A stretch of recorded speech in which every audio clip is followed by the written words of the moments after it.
I used to think that growing old simply meant learning to let go, until I realized that aging isn't the final chapter. It's the moment we get to live most authentically with ourselves. Old age isn't the greatest challenge. It's the old habits, outdated beliefs, and fear of change that quietly rob us of the chance to live a truly meaningful life. But it's not too late. As long as you dare to look inward, to let go of what no longer serves you, you can live each day more fully. Today's video will share with you 7 essential pieces of advice to help you face the challenges of aging and live a life that feels real, with no regrets. If you find this helpful, don't forget to click like and share it with your loved ones who are also on the journey of rediscovering themselves. What have you thought about aging? What troubles you most as you enter this new chapter of life? Share your thoughts in the comments below. I truly want to hear from you. And now let's begin the journey of discovery with 7 small tips that could make a big difference in your life. Don't trust blindly. Learn to set boundaries and listen to your intuition. Old age is often seen as a time to enjoy peace, rest, and freedom from worries after years of dedication. But ironically, it is also a time when people become most vulnerable, especially when trust is placed in the wrong hands. Have you ever found yourself in a situation where someone approached you too intimately, too quickly? Maybe it was an old acquaintance, a new neighbor, or even a family member, someone who spoke gently, acted kindly, but deep down, something just didn't feel right? That's your intuition speaking, a voice many older adults ignore because they fear being seen as too suspicious or worry about offending others. But remember, intuition is your internal warning system, not to judge others, but to protect yourself. The issue isn't about being too trusting, it's about not having clear boundaries. In a society where loneliness and old age is increasingly common, many people crave connection so much that they're willing to accept anyone who offers attention, regardless of whether it's genuine. Blind trust can lead to exploitative relationships where your kindness is taken advantage of without sincere reciprocation.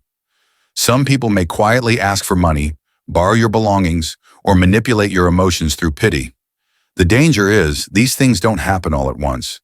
They accumulate over time through just this once, or just a little more. But you can change this. By learning to set boundaries clearly, gently, but firmly, you're not only protecting yourself, but also laying the groundwork for healthier relationships. Boundaries are not walls, they are gates. You decide who gets to come in and under what conditions. If someone makes you feel unsafe, trust that feeling. You don't owe them a lengthy explanation. A simple sentence like, "I'm not comfortable with this," is enough. And if they respond negatively, that only confirms that your boundary was necessary. Instead of seeking validation from others, start building trust in yourself. Ask, does this relationship bring me peace? Am I constantly trying to hold it together? And answer honestly. Inner peace doesn't come from being loved by many, but from knowing who truly cares and who doesn't. Listening to your intuition and setting boundaries doesn't make you cold or selfish. It's an act of self-love. When you protect your own peace, you have more energy to give love in the right way, to the right people. Old age shouldn't be a time of constant caution, but neither should it be a time when you sacrifice your peace just to avoid being misunderstood. You deserve to live in an environment where your kindness is respected, not exploited. Remember, being cautious doesn't destroy trust, it protects it. And trust, when placed in the right hands, becomes a solid foundation for living with peace, dignity, and no regrets. Stop living to please others. It's time to live for yourself. Many of us have spent our entire lives fulfilling responsibilities, being good parents, devoted spouses, exemplary citizens. Along that journey, one thing is often forgotten: ourselves. As you grow older, have you ever found yourself still chasing the expectations of your children, neighbors, or community? Have you ever suppressed a simple desire just because you were afraid of upsetting someone, or thought you shouldn't be selfish at this age? The truth is, what keeps you from living for yourself isn't that you don't know what you want. It's a deeply ingrained fear of being judged, of being seen as difficult, stubborn, or inconsiderate. At this stage in life, it's easy to get trapped in roles like the peacekeeper, the one who teaches manners to the younger generation, or the one who sacrifices personal needs for the greater good. But think about it. If you keep living for everyone else, who will live your life for you? The first step to breaking free from this cycle isn't rebellion, it's honesty. Ask yourself, what truly brings me joy? What have I postponed for too long because of others? Write down those answers. Then slowly, try doing one small thing each day. Just because you want to, not because someone expects it of you. It might be signing up for a yoga class, watching a movie you love, or politely declining an invitation that doesn't make you feel comfortable. You don't have to change the world overnight. Start by setting clear boundaries. For example, if you don't want to be called in the evening, express that gently but firmly. If you'd rather rest on the weekend than babysit, share that honestly with your children. And if someone doesn't agree, remember, their displeasure does not define your worth.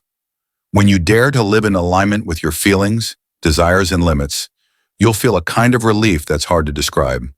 That's when you realize you no longer have anything to prove. You begin to clearly see what truly brings you joy and live more fully in the present, less bound by past expectations. What's more, when you live true to yourself, you also inspire others, especially your children and grandchildren, to love themselves in a healthy way. Stay away from toxic people. Protect your peace by keeping the right distance. There's a difficult but very real truth. Not every relationship is worth holding on to, even if it involves blood ties, close family, or longtime friends. Especially in old age, when mental well-being becomes more delicate, maintaining negative relationships doesn't just exhaust you, it erodes the precious peace you've worked so hard to earn in this stage of life. One of the clearest signs of a toxic relationship is the feeling of guilt or stress every time you think about that person. It could be someone who constantly criticizes you, makes you feel inadequate, or manipulates your emotions through silence, sulking, or blame. What's troubling is that many people accept this as a normal part of life, simply because they're used to enduring it or are afraid of being seen as difficult or lacking compassion. But you no longer need to sacrifice your peace just to keep the peace. You've lived long enough to understand. Not everyone who's been by your side for years is meant to walk with you until the end. And keeping a distance from toxic people doesn't mean cutting them off or hating them. It means actively and intentionally protecting your mental health. To do that, you can start by listening to your body and emotions. If you feel drained, heavy, or sad after a conversation and can't explain why, it's a sign that the relationship is harming you. Don't dismiss that feeling. Use it as a signal to adjust the level of interaction, reduce it, simplify it, and lower your expectations. A key tool in setting boundaries is clarity.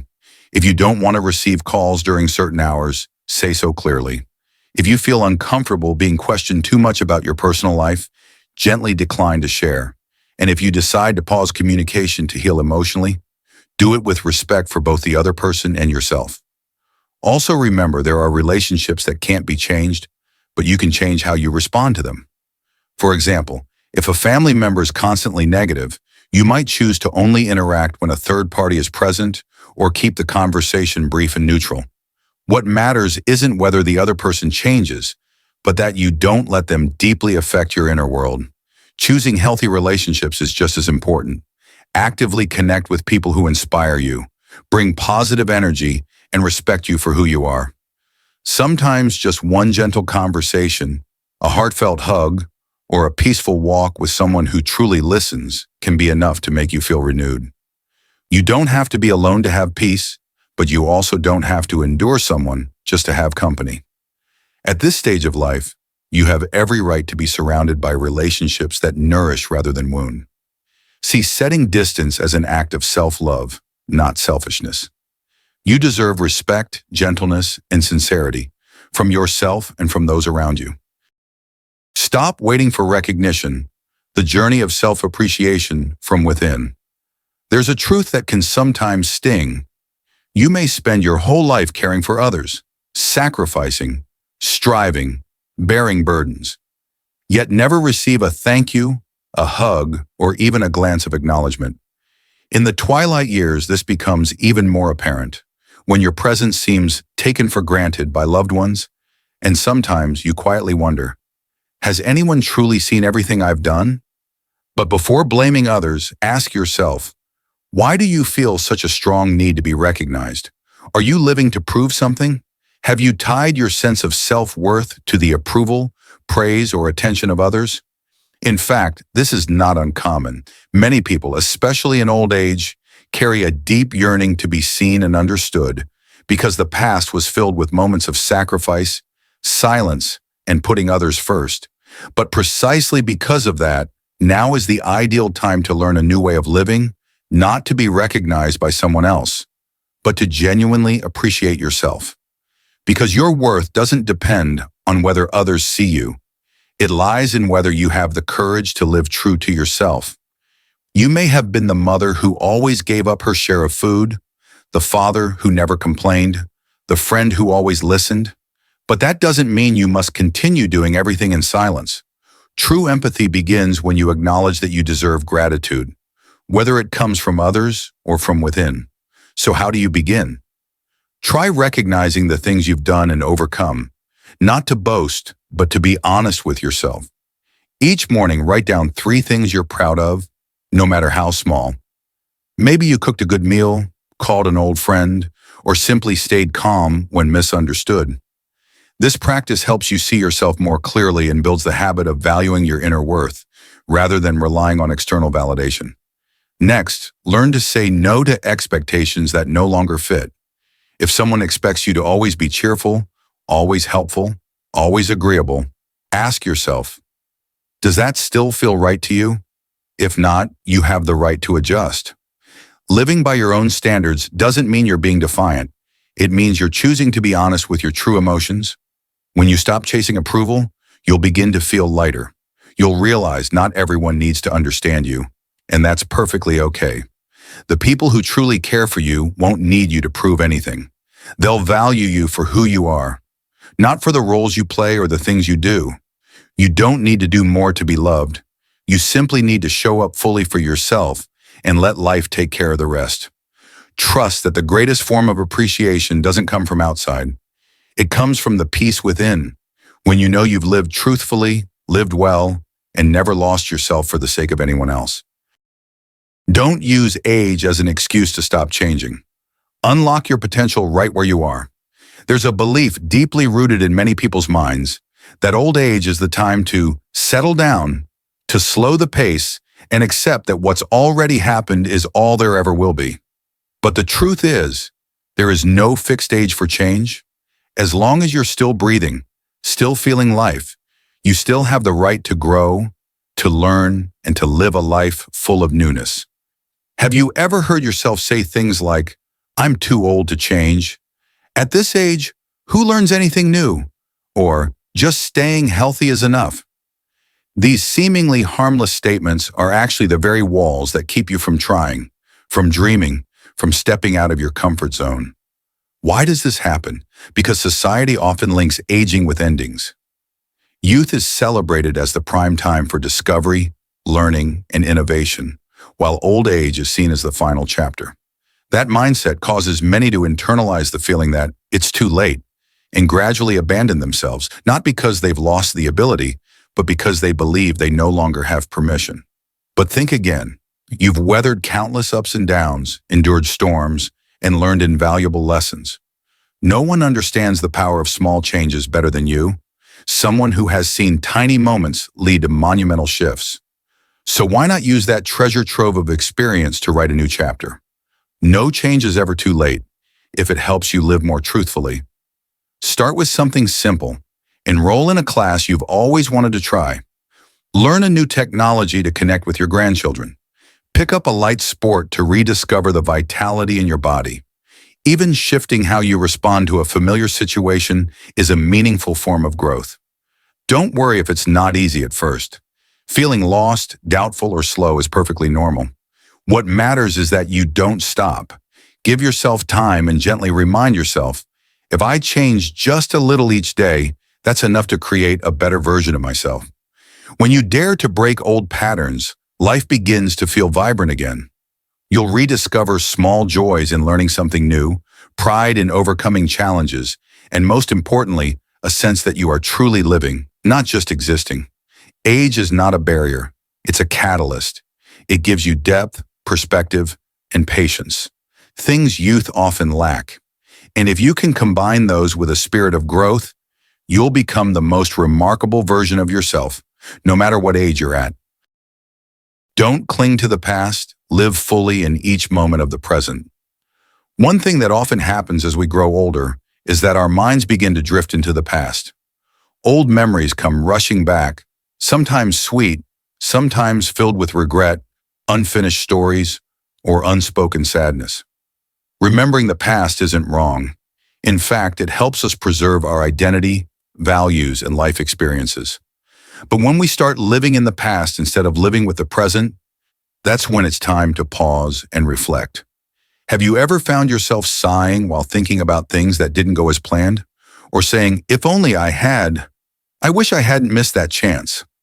These thoughts slowly form a kind of fog that makes it hard to see the present, where life is still happening, full of opportunities, joy, and connections waiting to be noticed. Clinging to the past not only makes you miss out on the present, but also impoverishes your emotional future. It's like holding on to an old faded painting while forgetting that you still have a blank canvas in front of you, ready for new, meaningful strokes. When your mind is stuck on what's been lost, it's easy to feel regretful, powerless, even depressed, as if everything has already ended. But life doesn't stop at memory. The present is always a new beginning, no matter your age. You can still create fresh joy, meaningful moments, and deep friendships, if you're willing to open your heart and step beyond the comfort zone of memories. So how do you stop clinging to the past? Start by becoming aware of when your mind starts to drift back. When you notice it, don't judge yourself.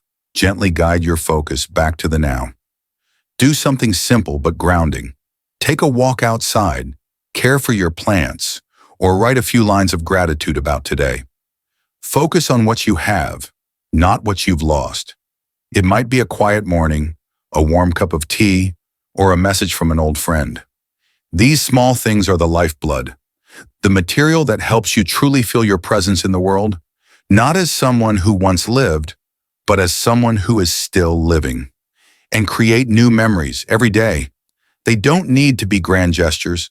Just try something new, a dish you've never cooked, a different walking route, or a fresh way of saying hello. The more new experiences you embrace, the less you'll be pulled back by the past. Because you are writing your story, not just rereading the old chapters. Believe this, the present is the most precious gift. And if you live it wholeheartedly, you won't need the past as a crutch, because you'll be creating a present that is whole, meaningful, and deeply inspiring.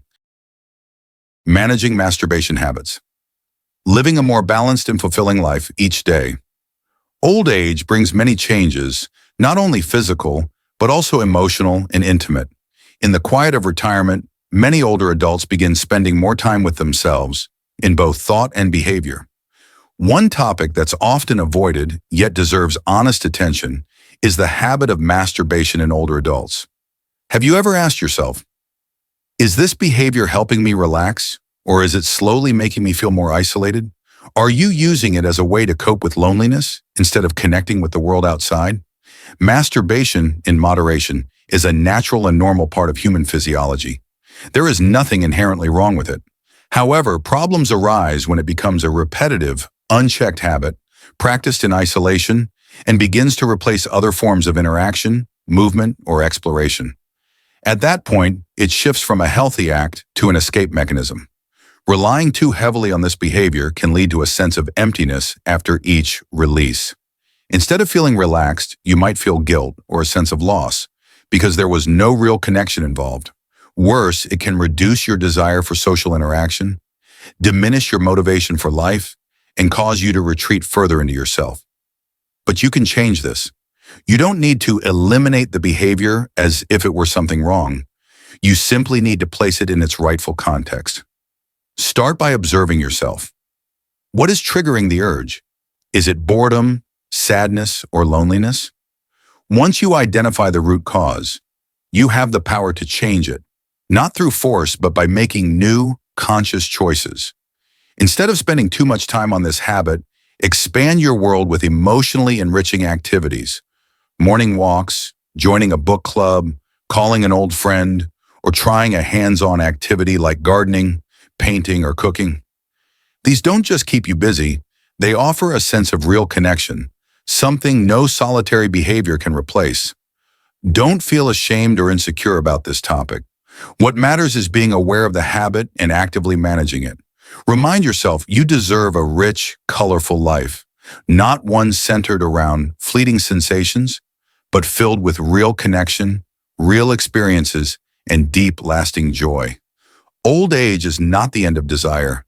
It's a chance to understand yourself more deeply, slow down, and realign your behaviors in service of long-term peace. When you take control of your masturbation habits, you're not only reclaiming your agency, you're creating space for new, meaningful things to enter your life every single day. Thank you for taking the time to listen and accompany me all the way to the very end.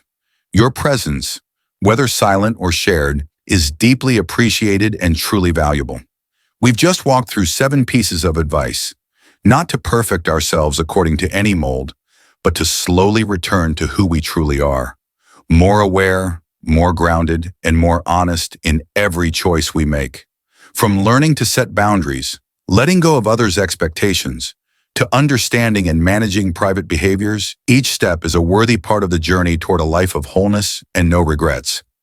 I genuinely want to hear from you. Among the things shared today, what made you reflect the most? Where do you see yourself on this journey of living truthfully? Leave a comment below. Someone reading it might see themselves in your story and feel a little less alone.